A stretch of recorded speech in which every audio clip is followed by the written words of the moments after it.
Hello and welcome to another episode of Gemstone Mine. I'm John, and today we have a B&R announcement over on the Magic the Gathering mothership from Gavin Verhey. And I apologize for no camera, but I wanted to get this done quick and get it out to you guys while it was still timely. If you've not already caught this B&R announcement, be sure to check out the link that is down in the description for the full details. Gavin actually did a great job with the Commander panel with updating the information and providing a lot of good insight as to why they made the changes that they did and the changes that they didn't. And of course, Gemstone Mine is part of Commander Cookout Media Group. If you're enjoying this or any of the other stuff on Commander Cookout Media Group, be sure to drop a like and a subscribe. And of course, check out our sponsor, FusionGamingOnline.com, your source for all your gaming needs. I will have the promo code up on the screen on YouTube and down in the description elsewhere if you want to check that out. But I am going to try to cover as much of this information as possible in a fairly short amount of time because I would like to get this episode out as quickly as possible. So, the short version is we had 5 cards unbanned and 0 cards banned on the new B&R announcement. And the cards that are unbanned are Gifts Ungiven, Sway of the Stars, Braids, Cabal Minion, Coalition Victory, and Panoptic Mirror. I want to talk about the impact of these cards from a competitive standpoint, not necessarily because all of them are going to see play in cEDH, but what they mean for the format from a competitive standpoint. So let me get the low-hanging fruit out of the way. The unbanning of Sway of the Stars means very little. When you're looking at a card that costs 10 mana to reset the game and have everybody's life total become 7, it's going to accomplish very, very little, and 10 mana in this economy, I don't expect this card is going to have a very big impact. I feel it'll be very similar to Worldfire, but even compared to the unbanning of Worldfire, that at least had the ability to float mana, cast Worldfire, with the floated mana, cast Ketis. So on your next turn, you can attack one of your opponents and then eliminate all of your opponents in one go. Sway of the Stars, you have 7 life total for each of your opponents. It's a lot more difficult to pull anything like that off. I think Sway of the Stars is just going to go sit in a bulk binder somewhere and probably not see a whole lot of play. The next one I want to talk about briefly is Coalition Victory. This was kind of the poster child for why is this card still banned. Coalition Victory is 3 white, blue, black, red for a sorcery with you win the game if you control a land of each basic land type and a creature of each color. Now, it's not that hard to have a WUBRG commander, but it is actually a little bit tougher to hit all 5 basic land types. If you look through your decks, you're more likely going to have those single shock lands if you're really optimizing. You may be running your tools also, and you can probably get there reasonably well with fetch lands, but I actually think it's kind of difficult to get to 5 different basic land types. And frankly, by the time you're paying 3 in WUBRG for a total of 8 mana to cast this spell, you deserve to just win the game, frankly. This unbanning probably means very little from a competitive standpoint. Just be aware that it's coming out, and since it is a blue spell, it can be successfully Red Elemental Blasted or Pyro Blasted. And you can also make sure, since the spell checks on resolution, if you have a way to destroy a WUBRG creature or anything, it's fairly easy to interact with. So frankly, I think that unbanning this card seems very safe. Now, in the middle of the road, we have Panoptic Mirror. 5 generic mana for an artifact with imprint. X and tap, you may remove an instant or sorcery card with a mana value X or less in your hand into exile. Then, at the beginning of your upkeep, you may copy the imprinted instant or sorcery card and play the copy without paying its mana cost. So the obvious use case of Panoptic Mirror is to use it to exile an extra turn spell. So that way you take an infinite number of turns. But at that point, most of the extra turn spells you're looking at are going to be costing you 5 mana, which means you've paid 5 generic for the Panoptic Mirror plus 5 mana for the extra turn spell. And frankly, that's a lot of mana. I think this could be a pretty cool card to make use of in bracket 4. Chaining extra turn spells in bracket 3 is a no-go, so you're probably looking at some other powerful effect on an instant or sorcery. Remember, you can't pay extra costs on this, so it's not like you can imprint a Cyclonic Rift for 2 and then rift the board every turn. Now you're stuck using the lower value part of that card. I don't think Panoptic Mirror is going to have a huge impact. I think there's going to be some cool decks that could come out of it in Bracket 3, frankly, and Bracket 4 might be a home for it. The only home I can really think of off the top of my head in cEDH at the moment would be like a Magda deck.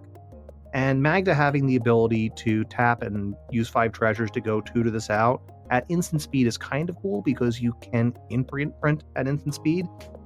But, I mean, I guess short of something like Jeska's Will for 3 mana, there's not a lot of instants and sorceries in red that I'm super interested in imprinting.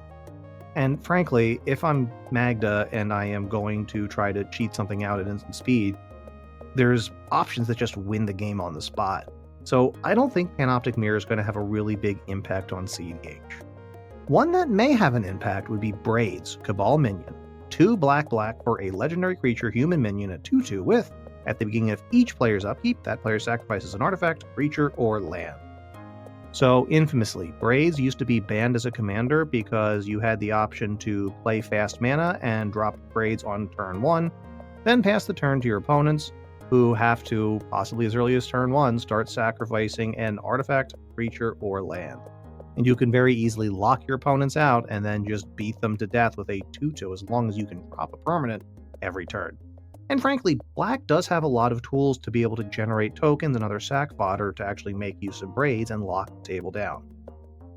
Practically, I think there is a lot more spot removal in Commander these days, and being able to answer an early Braids as a 2/2 is not too difficult, frankly.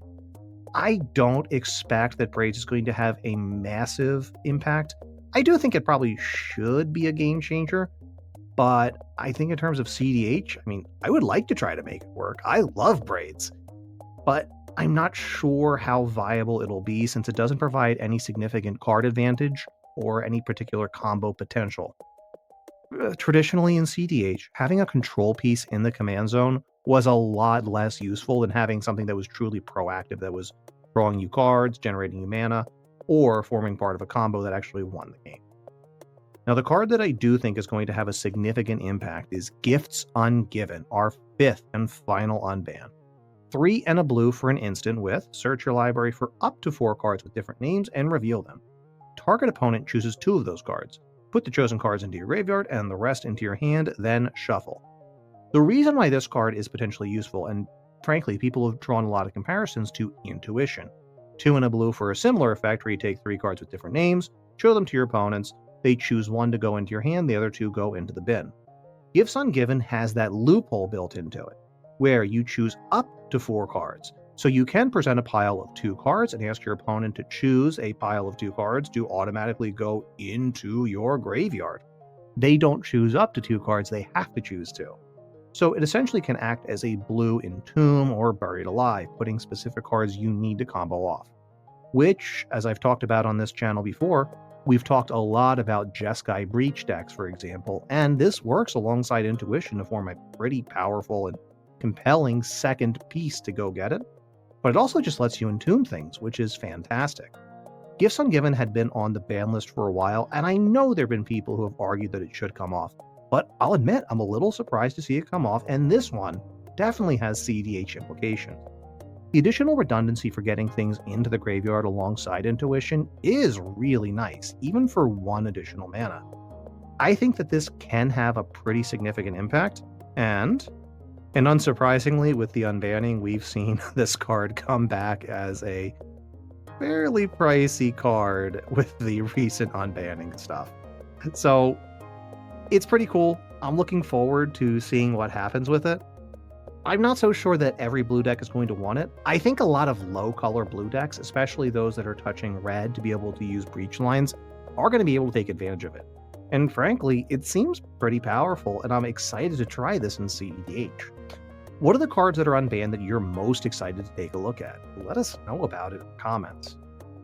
Now, the article does go on to say that they have been listening to the community about being upset with Dockside Extortionist, Jeweled Lotus, and Mana Crypt being banned.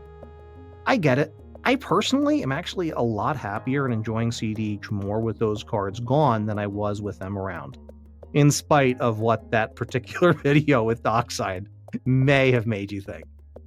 Personally, I kind of like the slower games, and they're really enjoyable at the moment. But at the moment, there's no plans to unban them. They talked about them with the Commander format panel, but they've really at the moment said they're not really looking to return any of them. And if they were, Jeweled Lotus is the one they're looking at most closely to potentially unban. But they have no plans to make further updates in the next year or so.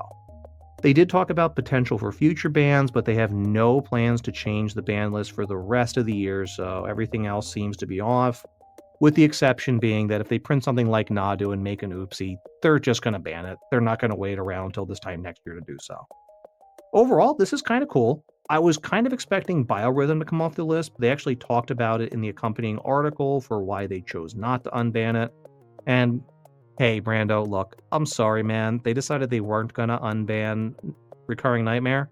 I love Recurring Nightmare. I know you're a big fan of it now, too. It's not going to happen. It's just not going to happen. It's too hard to interact with, and it's not going to happen.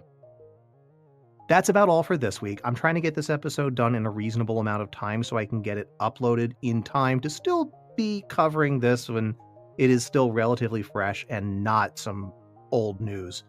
So if you are enjoying this episode, be sure to check out our other back catalog on Commander Cookout Media Group here on YouTube. You can also find us on Blue Sky, where we are at GemstoneMineMTG, and you can always email us, gemstoneminepodcast@gmail.com. Until next time, I'm John, and this is Gemstone Mine.